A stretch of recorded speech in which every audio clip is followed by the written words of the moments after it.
One of the best pieces of advice I could give you for life and for business is to treat yourself like you're a hot girl. This sounds kind of like an unsavory way to put it, but hopefully you know what I mean. Women in their prime, in their pinnacle of beauty, have the world at their feet. They have this sort of sensibility where everyone is about them. And in any regard, when you have a ton of interest, when you have a lot of attention on you, when results come easy, then it creates a sort of aloof attitude. You have no worries about where something is going to go, working towards a particular result, because the results come inherently from you. Now, as men, we are logical. We are doers. In our instincts, I suppose we are chasers. So for us to effort towards something, especially effort towards results from other people, that feels very natural. It sort of feels like if I work harder on this thing, then it'll kick back a result. Now, for many things in life, that is true. For instance, if you work harder on your physique, as in you push harder each gym session, that intensity will translate into better results. If you study harder, if you execute harder with disciplines in business system, you'll get better results from business. But let's say you're trying to close a sale, or you're trying to grow a business through getting more leads, getting more contacts. You're trying to get attention, I suppose, interpersonally and with persuasion. Or you're trying to genuinely get more attention in the dating market. Honestly, those two things are connected. There's very little difference between sales and results in dating. You're better off treating people like you're the hottest commodity in town. Like you're the most interesting person in the room, you're the hottest commodity in town, and you genuinely don't need anything from anyone. If anyone doesn't want, to work with you, if anyone doesn't want to accept your offer, be in your presence, whatever it might be, you're completely unbothered. The key here is that you cannot fake it. You have to genuinely be unbothered. And how do you arrive at that? Because the truth is, in our own characters, we do care. We care about the things we want. We care about results. If we didn't care, then some goals wouldn't be worth pursuing. So how do you arrive at this quality that you're looking for, where you have a sense of aloofness, detachment, I suppose a sense of relaxation towards the result you want? I believe I found the ultimate hack to this, and it's simply this. In every year, break it up into seasons. And in every season, have just 1 to 2 to 3 results that you're working towards that are 100% within your control. Completely self-generated progress. When you have your full focus on the progress, on the results that are completely within your capacity, it's like metrics that are completely within your capacity, and you pretty much put all of your attention on those things, then it crafts this quality of momentum and detachment with the rest of the world that you're looking for, which indirectly will give you the results that you want. For example, a common trope with actors is getting in their head during an audition. George Clooney had this, and this idea was mentioned in the book The Obstacle is the Way, where for almost 20 years, he would go to auditions trying to be George Clooney, the guy who gets cast. He wanted to get cast so badly, he wanted to be cast. Please accept me, please take me, can I work with you? Well, have you reconsidered? Well, I could do it another way. Well, I could take my shoes on or off. There was a real sense of, let me just give you what you want. I would love to give you what you want. And then one day he realized his job wasn't to just be this a dish on a plate for them. His job was to be George Clooney, the guy who didn't need it, the guy who's the solution to their answers. And if they didn't see it, it's like being given $100 bill. Like, here you go, here's $100. And someone being like, nah, we don't want that. If you were to offer someone a $100 bill and they said they didn't want that, you would just think they're weird.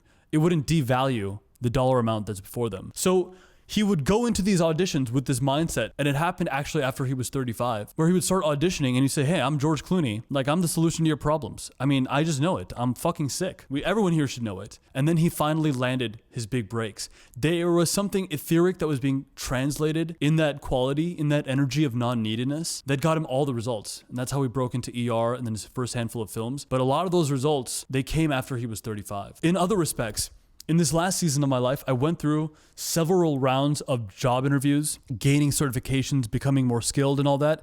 In fact, I was dabbling in and out of job searching with a senior developer position with Salesforce for like a year and a half now, 1.5 years. In those initial days, I didn't really have a strong sense of what I could offer to the marketplace because I'd been out of the game with Salesforce for so long. I was trying to give them what they wanted. I was trying to be what they wanted me to be. This is very true for me in auditions, but it was very much true in the room with those recruiters as well, or with those job interviews. Then I shifted gears and realized that I was someone profound. And instead of focusing my efforts on the applications and the interview specifically, I actually switched my goals completely to self-study. And in 4 or 5 months' time, I gained an additional 10 or 11 certifications. So I improved my skill set a lot. I got much more well-versed with Java, and then concurrently with that Apex. But even like smaller skill sets, I learned really deeply. I learned this entire sub-platform of Salesforce called Field Service Lightning. I basically learned that from scratch for a job position. And I went to like a couple of conventions where people were like selling Salesforce products that are in the app exchange market. So I actually, just for the sake of it, just for like the mindset shift and the momentum, I shifted gears towards like the goal is being self-generated. I actually set a goal of being 12x certified, which would just be an enormous result within 6 months. So I'm at 11 out of 12 right now. But because my focus and attention was all into that, every time I would go into a job interview or a dialogue with a recruiter, they would ask me, what's your goal? And I would tell them straight up, my goal is to become a technical architect. There's around 450 people in the world who have passed the CTA exam. My goal wasn't to get the job. My goal was to pass the CTA exam, do this thing that only 400 people in the world had done. Now, that was a conversation piece because I was in that job interview for the sake of that job, for the sake of that position. Just like how you go to the audition, I suppose the result that you're working towards is to book the role. Or you go on a date, I suppose, to make a connection. But when you are inherently focused on the result and making the result happen by any means necessary, it completely crushes your charisma. Even on YouTube, even on social media now, there are so many more content creators in every niche than there were 5 years ago. And the speed at which content is delivered to users is so much faster that original metrics like titles and thumbnails and just the game of content, it ended up carrying less sway in 2025 because there's so much of every title and people have learned the game so much that what matters more than anything is the experience someone feels once they actually click into the video. Even in a video, in a piece of content, people need to sort of feel non-neediness.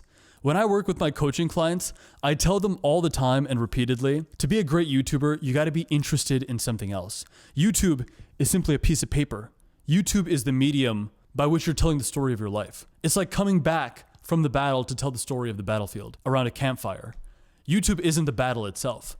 So you need to go out and wage war, wrestle with things, try stuff, go on a drug cartel bender in Costa Rica and then come back and tell me the story about it. I promise you it'll get 1 million views. You don't even need to have any footage of the drug bust that you did in Costa Rica or the fact that you went undercover with the cartel. All you have to do is come back and tell me that you did it. And without any B-roll, just as long as I can believe you that you actually did the thing that you say you did, I will be interested in the story because I'll have been interested in the arc all of a sudden. So this applies to everything. Get yourself sincerely interested in an arc that you are fully capable of doing, no matter what. And then you'll find that actually the results in dating, the results in business, all of that comes way more and way faster because people wonder why you don't care more on a surface level. It's as if you care the most and the least in the room. And the original trope that I started with, the original framework that I put this under is act like a hot girl. Because phrasing it that way tells everyone what we mean.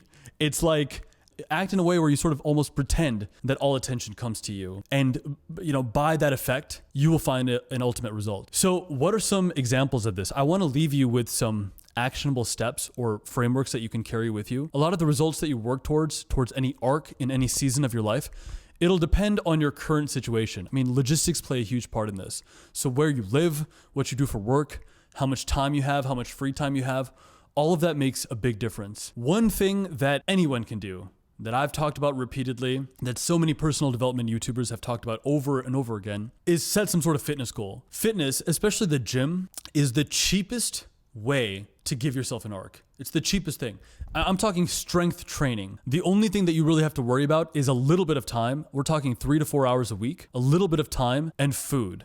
Those two things maybe tend to be the bottlenecks, and I suppose as well sleep. Food, time, and sleep. The time commitment towards building muscle is not much because in fact, if you do less and do it with greater intensity, then the muscle comes on more easily. So now it's kicking into November. We're down to the last 2 months of the year. If money is an issue for you and you can't give yourself an arc that's too much outside of work because work takes a lot of time, you work in retail or something like that, I would say one of the easiest, cheapest, probably fulfilling arcs you could go on is a muscle building phase, because you only need to go to the gym 3, 4, maybe 5 times a week and just track your lifts and make progression. And then you have to be disciplined about sleep and restraint. And even in a bulk, ideally you should be tracking your calories and getting your body fat tested periodically just to see where you're at and make sure there isn't any spillover. But if you're short on time, if you're short on money, all you need is a gym membership, a little bit of time in the gym, like 3, 4, 5 hours a week, and enough food. And really, even on a bulk for most guys, you can probably get away with 3,000 calories, maybe 3,400, 3,500 max. You can find a way to eat the necessary calories, get the necessary protein for cheap. And that's an arc that I recommend everyone go on if you haven't built a certain amount of base. Now, if you've already put on a substantial amount of muscle, like you feel like you're jacked enough, which most dudes aren't, but let's say you are. Maybe you can bench press 225 for 10 reps. I feel like that's a decent amount upper body progression where you don't really need to worry about getting more. If you can do like a body weight weighted pull-up or something like that, there's still other legs in fitness that you could progress towards that will create that quality of you being self-preoccupied, you remaining detached with the world. It could be a fat loss journey. Now, fat loss, I would say, is a little bit more time consuming, because the truth is, the more steps you get, the more walking you do on top of your training, the faster you're going to lose the fat. This summer, when I wanted to shed like 5 pounds of fat really quickly, I was able to get off 5 pounds of fat off my frame. The only secret was that I was walking 2 to 3 hours a day. So on top of my gym sessions, I was actually walking. It was like extremely time consuming, but I had the time. There were hot summer days, so I just did it. So if you are like unemployed and living with your parents and you feel like, yeah, it's not a muscle building phase, I want to get the fat off, a slightly more elevated version of the arc is that you could literally just walk multiple hours a day on top of your lifting. And that could be a progression that you work towards in this season of your life. That could be the arc that you're on right now. And it would be worth it, because you could apply that time that you have towards shedding off the fat. And I would say getting lean is harder and a rarer arc to go on than simply putting on muscle, though both are important. If you are someone like me who's a little bit manic, maybe you have a little bit more money to spend, you can put yourself towards some of these arcs that are still fitness oriented, but they're a little bit more performance driven. And that's where stuff like endurance training, marathons, half marathons, training for a sub 5 minute mile. For me, in this last season of my life, Ironman 73, all of that are valid arcs to go on. If you can give me a moment here to get a little bit more personal, when I put up Instagram stories showing the progression of the arc that is Ironman, it actually gets me more clients. It actually gets me more results in business because people like following along on the story that a guy is going down. If I were in the dating market, I can promise you that more than simply muscles and abs, putting the muscles and abs into performance and documenting that and sharing that journey would also probably lead to results in dating.